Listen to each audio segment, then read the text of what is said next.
Fiscal Cliff series talking about Social Security. Thank you, Libby. That's all for Washington Journal this morning. We continue our series as the week goes on. Now we leave you to go to the House floor, which is in for morning business. Daniel Webster to act as Speaker pro tempore on this day. Signed, John A. Boehner, Speaker of the House of Representatives. Pursuant to the order of the House of January 17, 2012, the Chair will now recognize members from lists submitted by the majority and minority leaders for morning hour debates. The Chair will alternate recognition between the parties, with each party limited to 1 hour and each member other than the majority and minority leaders and the minority whip limited to 5 minutes each. But in no event shall the debate continue beyond 11:50 a.m. The Chair recognizes the gentleman from Oregon, Mr. Blumenauer, for 5 minutes. Thank you, Mr. Speaker. Good morning. It's difficult to focus on the task at hand in the aftermath of a shooting rampage in my district yesterday, with at least 10,000 people in a shopping mall. A young man, allegedly, and some eyewitnesses, with body armor and a semi-automatic weapon, discharged 60 shots or more. There were 2 people killed and a young 15-year-old girl seriously wounded. Mr. Speaker, one is haunted by these events. We had one in Aurora, Colorado, at the theater where there was 12 people killed, 60 wounded. 6 people killed at the Sikh temple this summer. The day spa in Milwaukee, where 3 women killed before the shooter turned the gun on himself. We had a horrific episode earlier in my congressional career in Springfield, Oregon. It's hard to have meaningful conversations in a variety of subjects. I was going to deal with that problem with the fiscal cliff today. But gun violence is another area in America where it seems we can't have a discussion without delusional claims of overreach and taking away hunting rifles. Congress won't even allow statistics on gun violence to be gathered, and we certainly have made no progress towards closing the gun show loophole. Yet I come today in the aftermath of this tragedy with a small ray of hope. When nearly half of all military suicides are committed with privately owned weapons, the Pentagon and Congress are moving towards establishing policies to separate at-risk service members from personal private weapons. Congress is poised to enact legislation to end a prohibition about the military collecting information about firearms kept at home. These are simple, common-sense steps for an armed services where more military personnel take their own life than who die in battle. Perhaps if we can take these reasonable steps to protect our servicemen and their families, perhaps we can develop the courage to treat the epidemic of gun violence with the same thoughtful small steps when it comes to protecting the rest of our families. Until then, we will mourn the victims and thank God that our families were not at that mall. Thank you, and I yield back. Chair recognizes the gentleman from North Carolina, Mr. Jones, for 5 minutes. Mr. Speaker, thank you so much.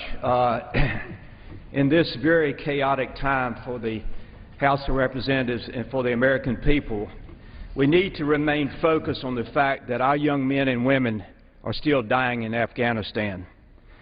Our involvement in Afghanistan has become a confused strategy at best. Mr. Speaker, I ask unanimous consent to submit a news article for the record. The title of this article is Afghan Peace Plan Gives U.S. Smaller Role. With it, Mr. Speaker, I would like to submit 12 names of American service people killed recently. Mr. Speaker, it is time for Congress to listen to the American people and start acting on their wishes. Poll after poll shows that they want to get out of Afghanistan now. They want our troops home. They want to stop seeing our young men and women die. The American people want the $10 billion a month being spent in Afghanistan to be spent here in America to help all our economic problems. I do not understand why we in Congress seem to be without debate about this problem in Afghanistan. We are currently in the process of a bilateral security agreement that will keep our troops in Afghanistan for 10 years after 2014. Where is the outrage by Congress? We're financially broke. We complain all the time about we can't reach this deal or that deal. We're going over the cliff, and yet our troops are dying in Afghanistan, and we're spending money we don't have. Mr. Speaker, in the article, and I quote, "The Afghan government is pursuing a peace initiative in which Pakistan would replace the United States in arranging talks between the warring sides, and the Taliban would be granted government posts that effectively could cede to them political control of the southern and the eastern strongholds." Mr. Speaker, those areas are where we've lost most of our young men and women fighting the war in Afghanistan. And yet we're going to give those areas that our young men and women died to the Taliban so they can control it. Where is the outrage here in Congress? I do not know. Mr. Speaker, in plain English, Afghanistan is allowing Pakistan and the Taliban to control half the country. And while the Taliban take back Afghanistan, how does this make any sense? Where is the outrage? The American people are outraged, Mr. Speaker, but not Congress. Mr. Speaker, I have beside me a poster that tells pain. There's this little girl sitting in her mother's arms. The mother is crying. The little girl is so young she doesn't know why this Army officer is presenting her mother a flag. She doesn't know that her daddy's been killed. She will one day. She'll ask her mom, "What was my daddy like?" And the mom will say, "He was a great man. He would love to see you now as you've grown older. But he died in a country known as Afghanistan, a country that will never change no matter how much blood, how much money is spent in Afghanistan." Mr. Speaker, before closing, I have a website that if people would join and sign, and the website is www.bringthemhome2013.com. It is time for this administration and Congress to say enough has been done. It is time to bring our young men and women home. If Pakistan is going to have more influence in Afghanistan than America, then let Pakistan send their soldiers to die in Afghanistan. Let Pakistan pay the $10 billion a month that America is paying right now and has borrowed money from the Chinese. Mr. Speaker, with that, I will close by asking God to please bless our men and women in uniform, to please bless the families who've given a child dying for freedom in Afghanistan and Iraq. God, to please bless the House and Senate, that we will do what's right for the American people in the House and the Senate. I ask God to give strength, wisdom, and courage to President Obama, that he will do what is right in the eyes of God. And I'll close by asking 3 times, God please, God please, God please continue to bless America. I yield back. Chair recognizes the gentlelady from Alabama, Ms. Sewell, for 5 minutes. Mr. Speaker, I rise today to recognize and pay tribute to the life and legacy of an Alabama State Representative, Dr. Yvonne Kennedy, a lawmaker from Mobile, Alabama, who passed away sadly on Saturday at the age of 67. Dr. Kennedy was a pillar in the community and a tremendous public servant.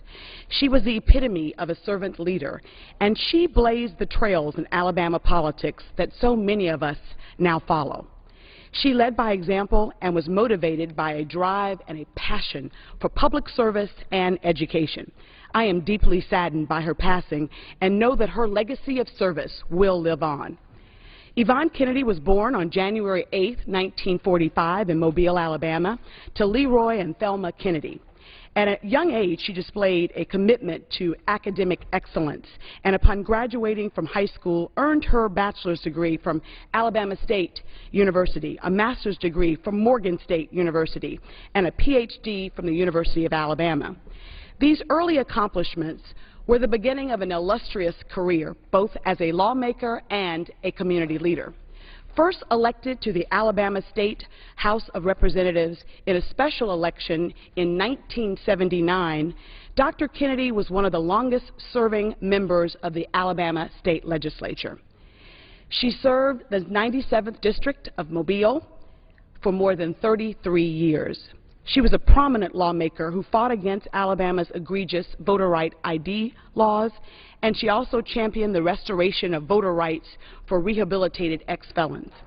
She was the former chair of Alabama's Legislative Black Caucus and was well respected by her colleagues. Her tireless commitment to public service and her advocacy for quality education in Alabama was unparalleled.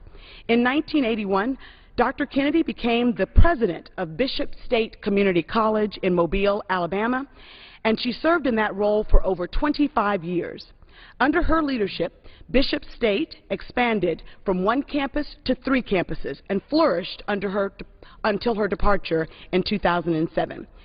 Dr. Kennedy was a premier educator whose commitment to education knew no bounds. Dr. Kennedy was a member of Delta Sigma Theta Sorority Incorporated and was their 19th national president from 1988 to 1992. She served on the board of Association of Higher Education, Alabama's Junior Miss, a trustee for Miles College, and she was a long-standing member of the Christian Methodist Episcopal Church. She was chairwoman of the Mobile County United Negro College Fund and youth director of the Board of Christian Education, Southeastern Alabama Conference. Now, I know that my generation owes Dr. Kennedy a debt of gratitude. I know that my generation stands on the shoulders of the trailblazers like Dr. Yvonne Kennedy. It was her light that guided the path that led me to become Alabama's first African-American congresswoman, and for that I am eternally grateful. She left an indelible imprint on Alabama and across this nation, and her legacy will live on. It is indeed a great privilege and honor that I have today to recognize her legacy and contributions of Dr. Yvonne Kennedy with this tribute on the floor of the House of Representatives. Let her life stand as a testament to the courage and strength of one individual's ability to shape the lives of so many. On behalf of the 7th Congressional District and the state of Alabama and a grateful nation, I ask my colleagues to join me in honoring the life and legacy of Dr. Yvonne Kennedy. Chair recognizes a gentleman from California, Mr. McClintock, for 5 minutes. Thank you, Mr. Speaker. To understand the federal budget mess and the so-called fiscal cliff, it's important to know 3 numbers: 39, 37, and 64. 39% is the combined growth of inflation and population over the last 10 years. 39%. 37% is the increase in revenues in the same period. That's despite the recession and the tax cuts. Not quite keeping pace, but pretty close. 64% is the number that is killing us. 64% is the increase in federal spending in that period. That's nearly twice the rate of inflation and population growth over the last 10 years. Now, the spending side of the fiscal cliff is the so-called sequester, automatic cuts in federal spending. Now, here some tell it is the end of Western civilization as we know it. That's hardly the case. After a 64% increase in expenditures during this decade, the sequester doesn't actually cut spending at all. It simply limits spending growth next year to about 0.5%. Now, I oppose the budget deal that created the sequester last year because it fell woefully short of what Standard & Poor's clearly warned was necessary to preserve the nation's AAA credit rating. Sadly, that fear was borne out. But now the sequester is all we have. Now, it's true, defense takes the brunt of it. But does our defense spending really need to be higher, inflation adjusted, than it was at the height of the Vietnam War when we faced down the Soviet Union and had 500,000 combat troops in the field? The sequester isn't stepping off a cliff, it is taking one step back from the cliff. Now, the tax increases, however, are a very different matter.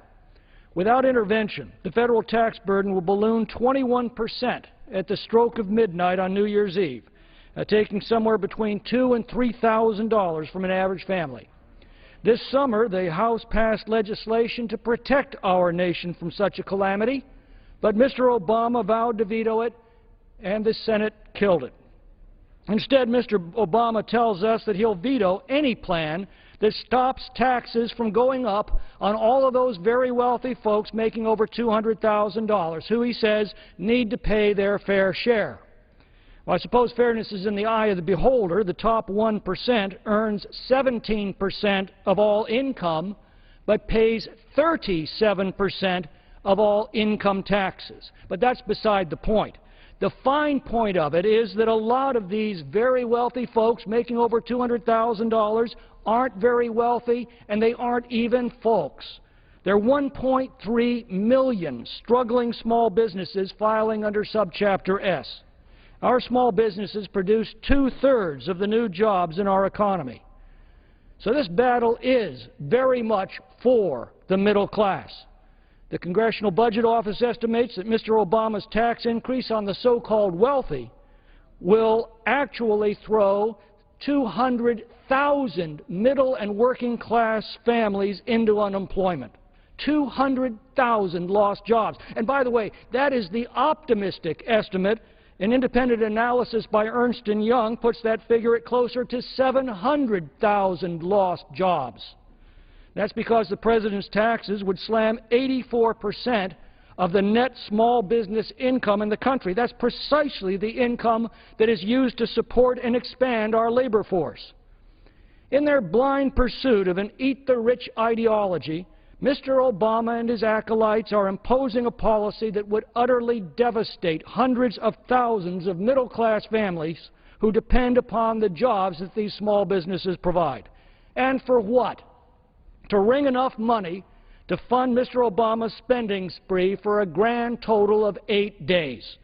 It's telling that 3/4 of the new taxes he has proposed would be used to finance the new spending that he has also proposed. We Republicans don't want to see taxes go up on anyone, period. We don't want to see this government willfully throw hundreds of thousands of Americans out of work by this policy. Now, the President obviously believes that in the 11th hour, Republicans will have no choice but ultimately to protect as many taxpayers as we possibly can, since the only alternative would be tax increases on everyone, including those job creators. Well, he may be right, but that would mean a bleak and bitter new year for all of those families who will watch helplessly as their jobs evaporate before their eyes. Let us pray that this President has a change of heart before setting this calamity in motion. Chair recognizes the gentleman from Virginia for 5 minutes, Mr. Donnelly. Mr. Speaker, we just heard a terrible cry on behalf of the wealthy in the United States, that top 2%. Tax them and it will kill jobs, put people out of work. Well, if you want to know the real victims of sequestration, the real victims of the Republican fight to protect that 2% at all costs, it's the homeless, it's the poor, it's the lower income, it's the vulnerable amongst us. Most of the debate up to now about the fiscal cliff has focused on defense cuts and expiring tax cuts, justifiably. But the ramifications for local safety nets are equally portentous. In my district, for example, Fairfax County recently kicked off its annual hypothermia prevention program. During my tenure on the county board, I worked with faith, business, and community leaders to open houses of worship and other places to offer shelter from the cold and a hot meal for the homeless and individuals and families. It saves lives. Last winter, the program served more than 1,000 clients in one of the wealthiest districts of the United States. Sequestration threatens support for this and other federal homeless prevention efforts. The McKinney-Vento program prevents homelessness would be cut by as much as $156 million. You didn't hear anything about that just now. And it would leave more than 145,000 more people out in the cold at risk of dying from hypothermia. Similarly, families in every state rely on low-income heating assistance, which stands to lose as much as $270 million in sequestration. That may not seem like much, but that program's already been cut by the Republicans by 30%. Millions of Americans in every state rely on this support, including 145,000 in my home state of Virginia. The picture gets even worse when you look at the looming cuts to federal housing assistance. Programs like the Community Development Block Grants, Section 8 housing, rental assistance for the needy and the senior citizens already has sustained dramatic cuts over the last 2 years under Republican control. The Home Investment Partnership Program, which supports home ownership and rental assistance, was cut more than $600 million, or 38% last year alone. It faces another $82 million cut in sequestration. Prince William County in my district was one of the hardest hit by foreclosures and has an acute shortage of affordable housing right now. Cuts in federal housing support would further exacerbate that situation, just as the local housing market is beginning to recover. There's an old proverb about someone always getting left out in the cold. But in this case, people literally will be left out in the cold if we allow sequestration to go forward. Mr. Speaker, the cuts in housing assistance are just one piece of the local safety net threatened by sequestration. I recently met with the disability community in my district, and they too are anxious about losing vital support that allows disabled loved ones to live independently. One local organization, for example, is providing work opportunities and rehabilitative services to more than 650 disabled adults in our community. Whether it's performing custodial services, packing medical kits for our troops, working in food services or other duties, these Ability One workers are making a positive difference and providing autonomy for individuals in our community. I and many of my colleagues here in the House, Democrats and Republicans, are Ability One champions, and we know firsthand the positive effect of this program that has not only a positive effect on individuals, but their families and their friends. Employment opportunities for the disabled and revenue from their work reached an all-time high last year, but that momentum is at risk because of looming cuts through sequestration. Community service boards, for example, could lose as much as $52 million, reducing services for more than 1.5 million people in America. You heard my colleague talk about maybe a few 100,000 jobs at risk if we cut taxes for the rich. What about these people? What about the real cuts and real effects on real people in America? What has been troubling to the residents of my district is the fact that up to now the Republican alternative to these cuts has been to shift even more of the burden, not less, onto the social safety net programs. The sequestration replacement bill pushed through earlier by House Republicans cuts $261 billion from safety net programs. It eliminates social service block grants, which support Meals on Wheels for 1.7 million seniors. Where's the concern for that? And provides child care assistance for low-income parents returning to work. That plan cut $36 billion in nutrition assistance for at-risk families. In my district, the demand for nutrition assistance has jumped 135% since the recession, and it's up 73% in the Commonwealth of Virginia during that same time period. Mr. Speaker, we cannot afford to turn our backs on these families. Sequestration is a real threat. We need to have a compromise and a deal now to help these families. I yield back. Chair recognizes the gentleman from Texas, Mr. Gomet, for 5 minutes. Thank you, Mr. Speaker.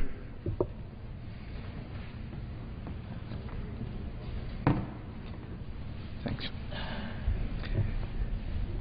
Today, when the House opens for regular session, we will be led by visiting chaplain, Reverend Jerome R. Milton. This extraordinary man is a friend, and he is an inspiration to me. To borrow from a testimonial sermon of his, Reverend Milton, as a very small child, was left with his brother and sister in a rundown California motel to die. The San Diego County Welfare Department found them and placed them in a horrific orphanage called the Hillcrest Orphanage, where abuse of all kinds, imaginable and unimaginable, were inflicted upon them. Many of the children in such terrible conditions committed suicide, which included his brother and sister. After the horrors of this orphanage, he was placed in 13 different foster homes where he suffered more unfathomable abuse and inhuman treatment. Finally, as Jerome says, God heard the cry of the lamb, and he was placed in his 14th home of Dady Florence Johnson Brown. She could not read or write, but she was a good woman with a big heart and a stronger will. She took Jerome and she said she could not imagine all the abuse he had been through. It just sounded too unbelievable. But she looked him in the eye and said, "Don't let your abuse be your excuse." She said, "Someday you could be a great juvenile judge or caseworker or something special." But there was a lot of rebellion and anger in the young man. He hated lots of people and things, and especially God. Ms. Brown would not heed Jerome's pleas to leave him alone.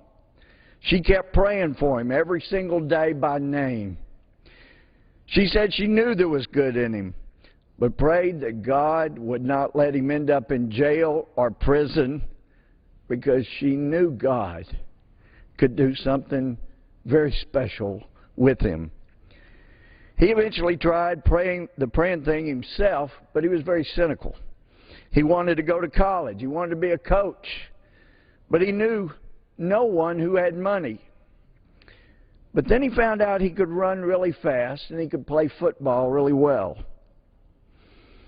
Though his teacher told him he was too black and too stupid to ever amount to anything, he proved her wrong when just 4.5 years later he taught in a classroom right next to hers.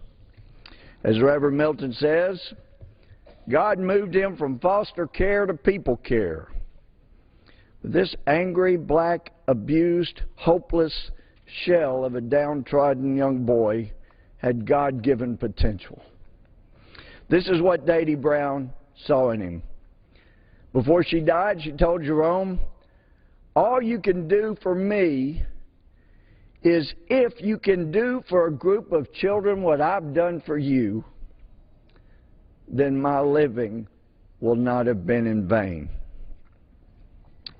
She said, "I don't have $1 million, but I hope I made $1 million difference."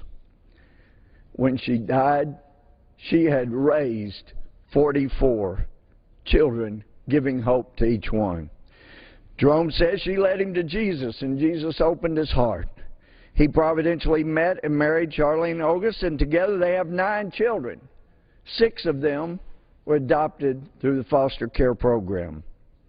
And Tyler, Texas, is where 2 Heisman Trophy winners grew up, Earl Campbell and Johnny Manziel, but it's also the mission field of Reverend Jerome R. Milton and his wife Charlene. And that's where they've invested their lives.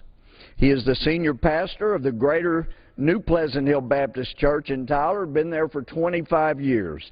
He established the Dady Florence Brown Children's Home for homeless mothers and abused children. He's the head track and field coach at Bishop Gorman Catholic High School for 24 years, leading his team to 10 state track and field championships, and has helped 150 athletes earn scholarships. He's also been the Tyler Citizen of the Year, winning the T.B. Butler Award.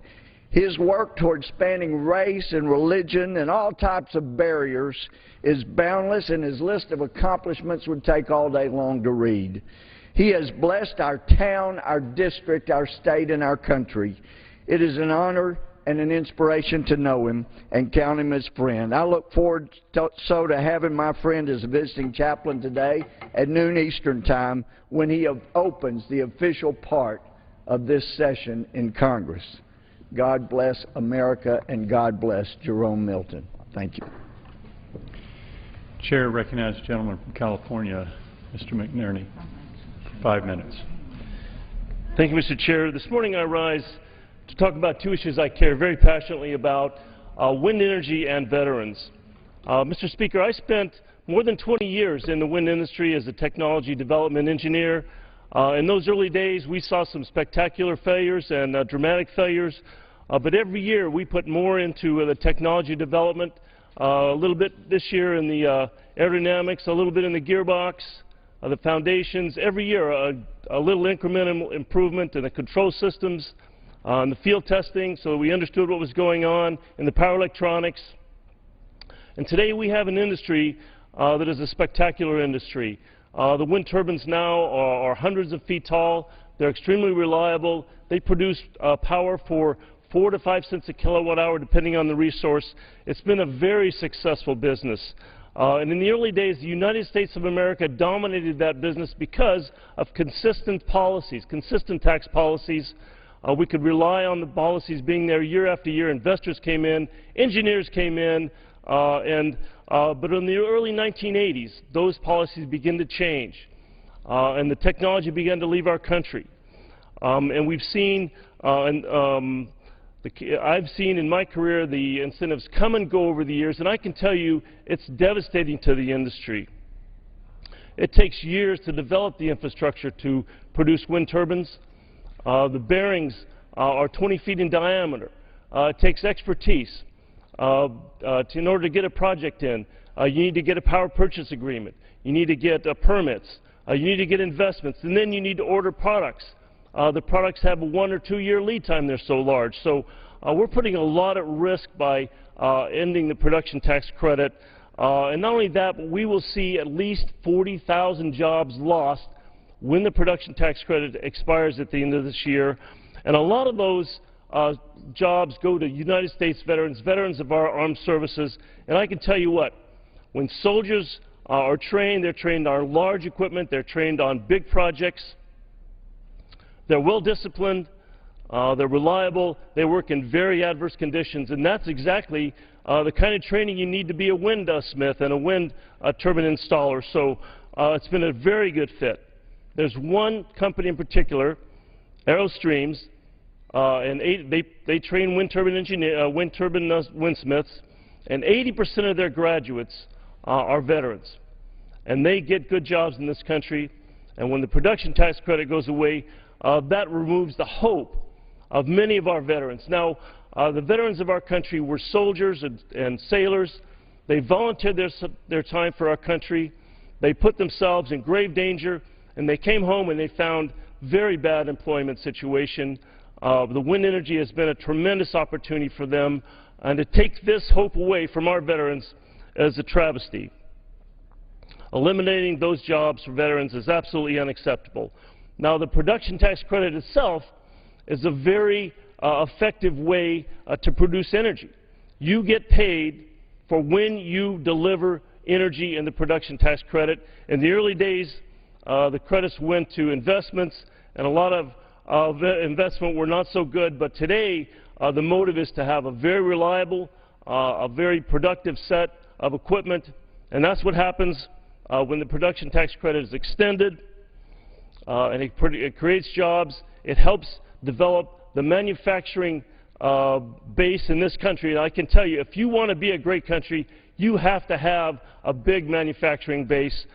Those things are at risk of going overseas.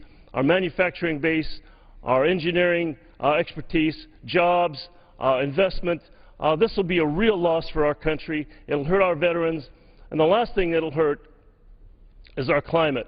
Now, there's people that don't believe in climate change, but I can tell you what, the evidence out there is absolutely overwhelming, whether it's biological systems migrating to higher elevations or to more northern latitudes, whether it's melting of our glaciers, whether it's Hurricane Sandy. Event after event shows climate change is here, it's real, it's a threat, and we need to reduce our consumption of fossil fuels. Wind energy is a tremendous opportunity for us to do that. So if we let the production tax credit expire, we're risking losing manufacturing, we're risking setting veterans out of work, we're risking climate change. This is something we can't afford to do as a nation. The production tax credit is a very good investment in America, in our future, in our manufacturing base. I urge all of my colleagues to consider helping to extend the production tax credits for our nation and for our future. I yield back. The Chair recognizes the gentleman from Texas, Mr. Poe, for 5 minutes. Thank you, Mr. Speaker. According to the Boston Globe, Chen Wu was beaten, choked, punched, and held at knife point by Chinese national Huang Qin, and that was in 2006. Her attacker was sent to prison in Texas, supposedly never to be heard of again, or so she thought. 4 years later, Wu was sitting alone in her apartment when guess who shows up? The person who assaulted her to begin with. and Chin came busting through her door. He reportedly said in a taunting voice, "I bet you didn't expect to see me here." Wu called the police, and Chin quickly fled the scene. But 2 weeks later, he returned to finish what began 4 years before. And Chu beat Ms. Wu to death with a hammer, stabbed her with a knife, leaving her to die in her own pool of blood. Mr. Speaker, Ms. Wu's death did not have to occur. This crime could have actually been prevented. Chin should not have been back on the streets after serving time in prison, but he was, and here's why.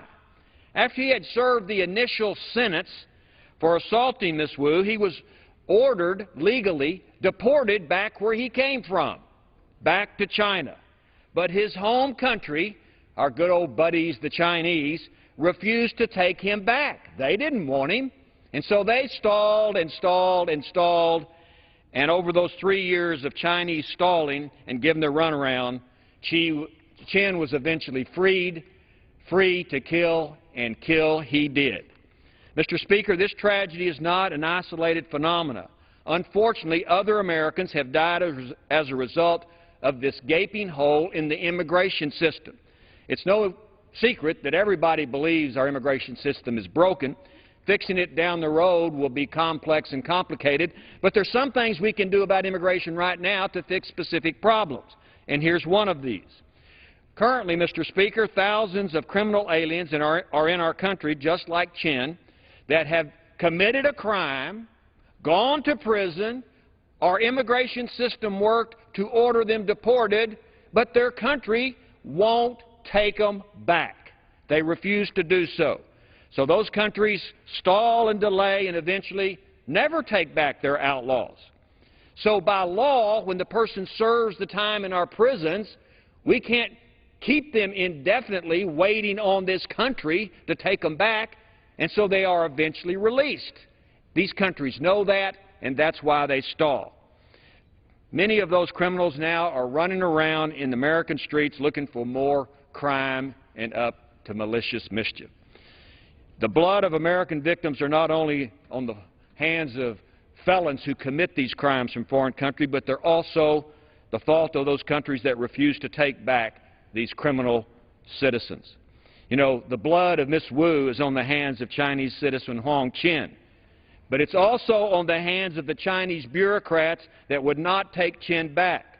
Oh, Mr. Speaker, they may wear white gloves because they weren't the direct killer of Ms. Wu, but their delay allowed for that crime to be committed, and below those white gloves are the blood of this citizen who was killed in this country.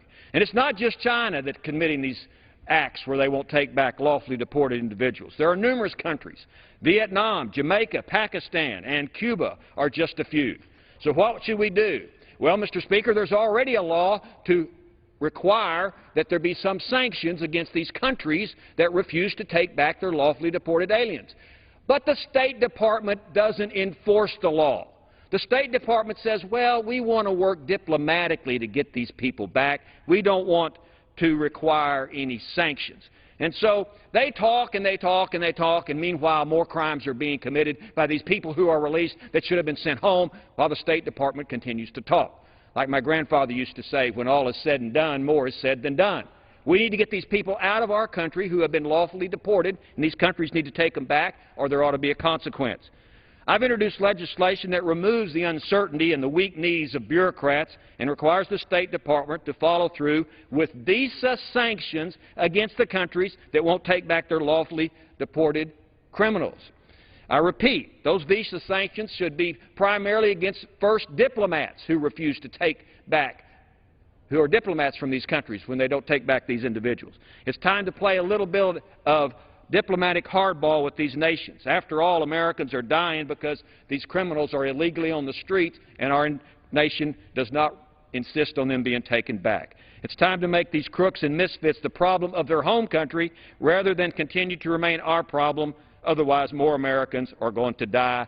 It's time to play a little hardball with these countries. And that's just the way it is. I yield back. Chair recognizes the gentlelady from Texas, Ms. Jackson Lee, for 5 minutes.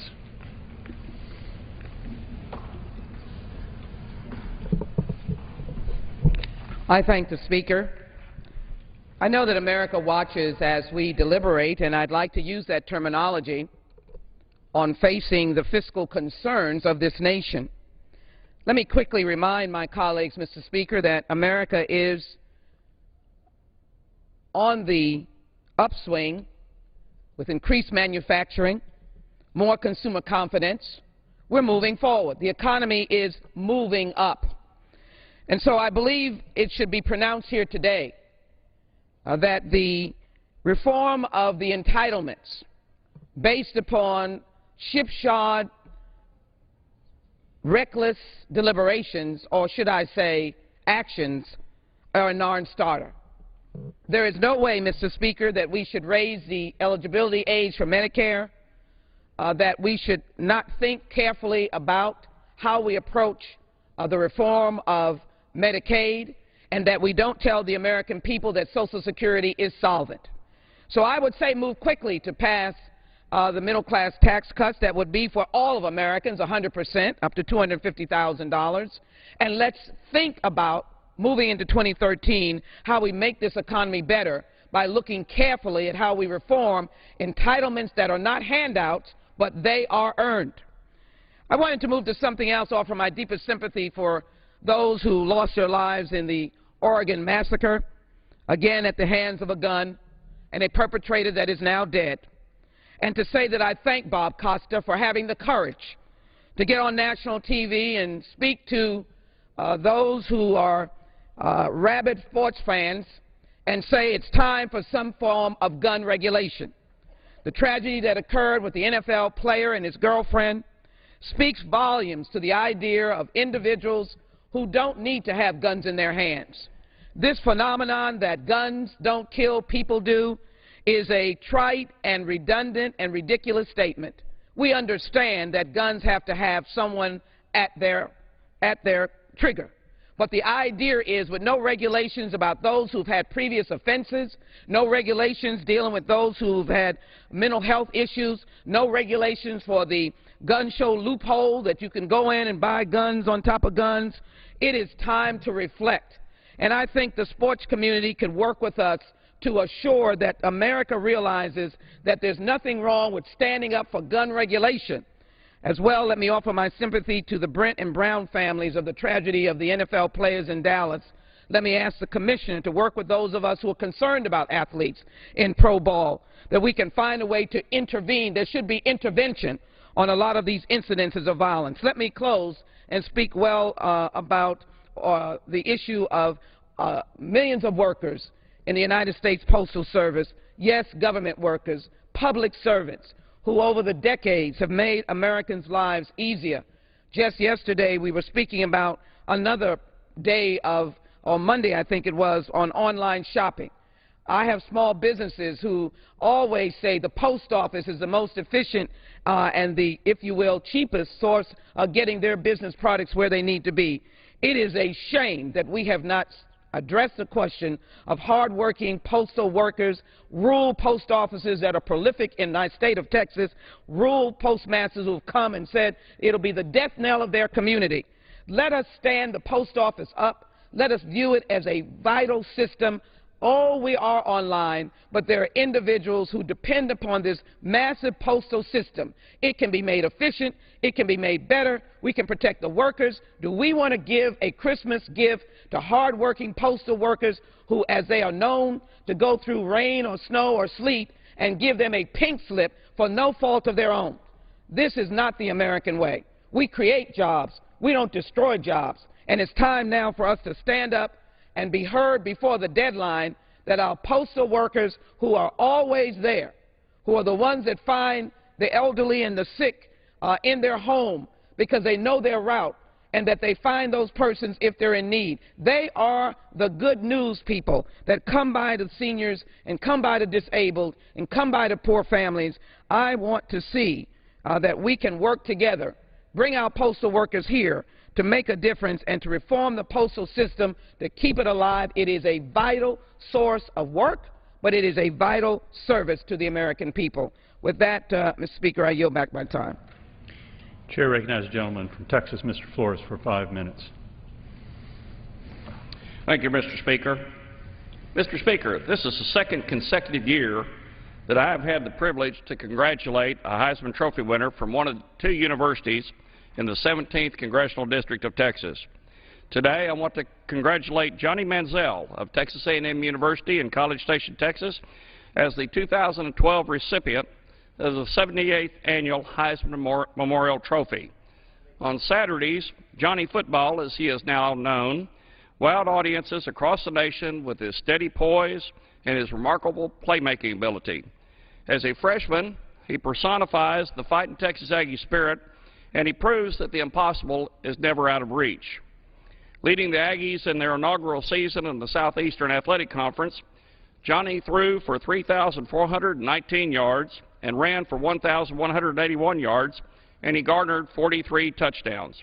He broke a multitude of A&M, SEC, and NCAA records along the way. Johnny is the first freshman and only the fifth player in FBS history to have at least 3,000 yards passing and 1,000 rushing yards in a season. He holds FBS freshman records for both rushing yards by a quarterback and all-purpose yards by an individual. He is the SEC record holder for total yards in the season at 4,600, breaking the previous record in 2 fewer games than the prior record holder. He also achieved an SEC record for total yards in a single game at 557 yards, only to break that record 2 weeks later with a 576-yard game. Johnny has logged 9 straight games with 300 or more yards and generated 5 or more touchdowns in 6 different games. He tied an 85-year-old A&M record with 19 rushing touchdowns in a season. And oh, by the way, he still has 1 more game to play this season. Johnny has many firsts among the awards and accolades he has garnered in 2012. He was the first player in the history of the SEC to win the Freshman of the Year and the Player of the Year in the same season. He is also the first freshman in FBS history to win the Davy O'Brien National Quarterback Award. Most notably, he is the first freshman in college football history to win the Heisman Memorial Trophy, awarded to the most outstanding player in college football each year. Johnny not only shined on the field, but off it as well. Academically, he has successfully completed enough credit hours to be classified as a junior, even though he's just a redshirt freshman. When he first addressed the media at the end of the regular season, Johnny remained humble and gave credit to his teammates, to his coaches, and to the Aggie 12th man, which is the greatest tradition in all sports. When he addressed the nation after receiving the Heisman Trophy, he named his offensive line individually and honored the 1-year anniversary of the passing of a beloved teammate. Johnny knows where his talents and blessings come from, and he gave glory to God, most importantly. What makes this year so special is how Johnny and the Aggie football team excelled in their first year playing in the SEC. Not too many people from outside their locker room gave them a fighting chance in their inaugural SEC season, but they believed in themselves. I want to congratulate Texas A&M University and football coach Kevin Sumlin on a terrific 10-2 regular season. He and his coaching staff are doing extraordinary work down in Aggie land during their first year. Keep up the great work. As Johnny said, leadership, respect, and putting others first are what an Aggie is all about. Aggies all across the world stand together, not only as fans, but as members of the team. I proudly echo Johnny's words when I say to the 12th man, to Texas A&M University and to Aggies everywhere, this honor is for you. As an Aggie former student, I want to thank Johnny for an incredible season, and I look for more exciting seasons in the coming years. Before I close, I ask all Americans to pray for our country during these difficult times and for our brave military men and women and first responders who are protecting us at home and abroad. Thank you, Mr. Speaker, for allowing me to address the House today. Gig 'em Aggies, God bless America, and Merry Christmas to all. I yield back. Chair recognizes the gentlelady from California, Ms. Woolsey, for 5 minutes. Mr. Speaker, throughout my career in public life and even before, nothing has motivated me more than a desire to end wars and violent conflict. When I was a small girl saying bedtime prayers or making a birthday wish, blowing out the candles, I always asked for world peace. So no surprise that over a decade ago I opposed the Iraq War before it even started. It was appalling that we would invade a nation that hadn't provoked us, had nothing to do with 9/11, and did not have weapons of mass destruction. It was a lonely fight at that time. But I didn't do it to be loved. It was a matter of principle. Barbara Lee, Maxine Waters, and I formed the triad, Woolsey, Waters, and Lee, to organize our opposition. We held forums. We developed an out-of-Iraq caucus. We traveled around the country. And in January 2005, I offered the first amendment here on the House floor calling for our troops to be brought home. Some of my own party thought that it was a mistake, that we wouldn't get any votes or enough votes, and that we would be embarrassed. Well, I told them that even if I were the only one voting to bring our troops home, I would not be embarrassed. Well, as it happened, we got 128 bipartisan votes that very first time. So you see, Mr. Speaker, when you lead, people follow. Because because of a handful of progressive leaders and progressives in our country that were vocal and fearless, eventually public opinion turned. It turned against the Iraq War. It turned towards peace. If we and other outspoken advocates hadn't ignored conventional wisdom and had pressed for peace and hadn't pressed for peace, the war in Iraq could still be going on today. In April, Mr. Speaker, of 2004, I started speaking from this very spot on the House floor about my strong anti-Iraq war convictions.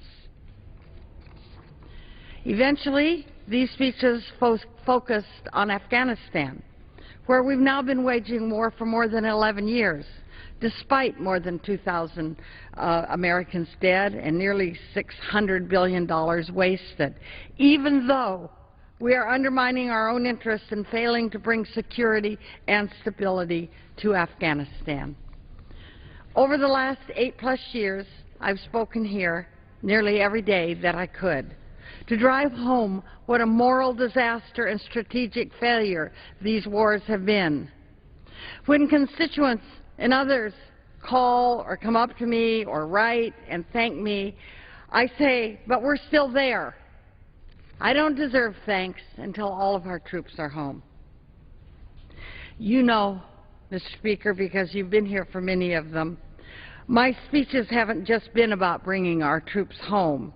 They've offered a new vision for global engagement.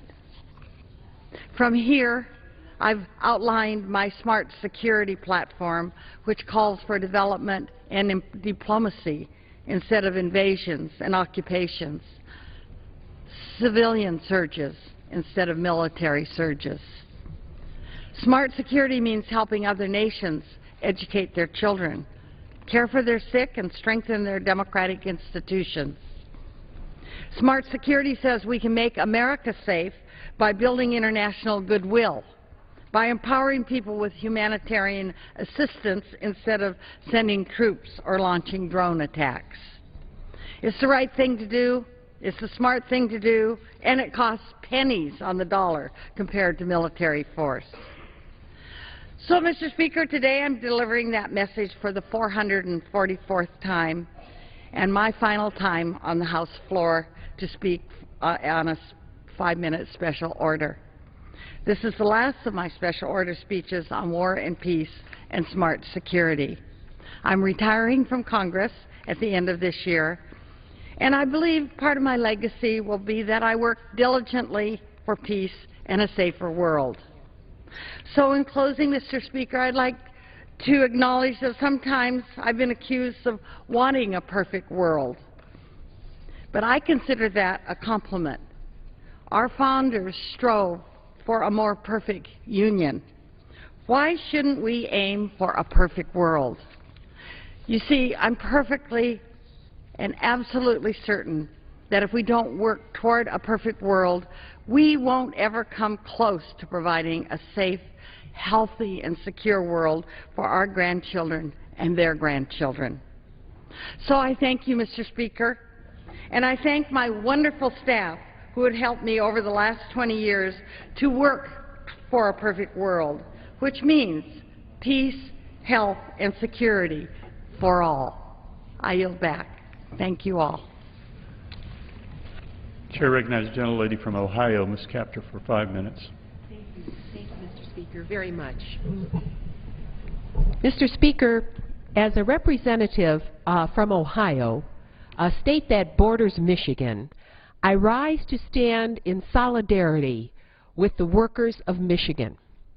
Many Ohioans I represent actually drive to work in Michigan, and due to the high-handed actions of Michigan's governor and its legislature, they actually railroaded legislation through Michigan with no hearings to take away the rights of Michigan workers to fund the collective bargaining process that results in living wage workers' contracts. The workers of Michigan are fighting to maintain their rights to a fair day's wage for a fair day's work. I support their rights and the rights of every American to organize and negotiate by contract for proper pay and benefits, regardless of which state they live in. The rights of labor by contract are critical to growing our middle class, as opposed to rights by happenstance that are always up for grabs, where workers have no rights and live in fear of the future. Michigan's Republican ideologues passed so-called right-to-work legislation. Well, let's be clear, the bill being pushed there by the far right should really be called the right to work for less. And that is exactly what President Obama called it. To quote Bob King, the visionary president of the United Auto Workers of this country, and I quote him, "Every right-to-work state has lower wages, lower benefits, less security for their workers, and more income inequality. And they have a shrinking middle class." The UAW is right. If you happen to live and work in a state that has a so-called right-to-work law on the books, you earn an average of $5,000 less a year than if you lived in a worker rights state. The bill signed last night in Michigan strips labor organizations of their right to collect dues to cover the cost of negotiating a collective bargaining agreement. The Michigan law is pure politics. No, it is more than that. It is an old-school union-busting technique, pure and simple. And in Michigan and Ohio, we know a lot about union busting. As a daughter of auto workers, I know the history of the hired goons who bludgeoned auto workers back in the 1930s at River Rouge as workers began to stand up for their human rights as they labored in the dungeons of the automotive production facilities at the time. I actually would like to challenge the governor of Michigan to come with me, and let's work on the line for a month in one of those motion repetitive jobs that make and characterize modern automotive production. They're not easy jobs. I'd like him to install the windows on the right side of a vehicle as it moves down the line over and over and over and over and over and over again. Let's see how much fun he'll have. A year ago, we in Ohio witnessed a similar effort to eliminate unions in Ohio. Right-wing legislators moved through legislation that would have ended collective bargaining as we know it in Ohio for public sector workers. We're talking about firemen, firefighters, police, teachers. Well, the people of Ohio broadly rejected that union busting earlier this year. Citizens organized a ballot initiative to restore worker rights in Ohio, and they won. It was called Issue 2. The people of Ohio voted to overwhelmingly protect the rights of those who protect us and who teach our children. While worker rights were protected in Ohio, up north, what was done in Lansing intends to extend far beyond the borders of just Michigan. It will impact workers who commute from my state of Ohio and Indiana. This is about more than just one state. In fact, this is a national issue, not a state rights issue at all. This union-busting bill is a direct result of weak federal legislation, and I'm talking about Section 14B of the Taft-Hartley Act, which weakened the rights of labor. Congress should overturn that part of the law and reaffirm its role in protecting the internationally recognized labor rights of every American citizen. That is why I've joined a number of my colleagues in introducing legislation, H.R. 2775, that would do just that. We should not have individual states competing against each other in a race to the bottom. Haven't we seen enough of that? We need to support and build the American middle class by creating good jobs, good paying jobs, and secure benefits through secure contracts. I stand in red with the workers of Michigan and am proud to do so. Thank you, Mr. Speaker. I yield back my remaining time. Pursuant to Clause 12, Parent A of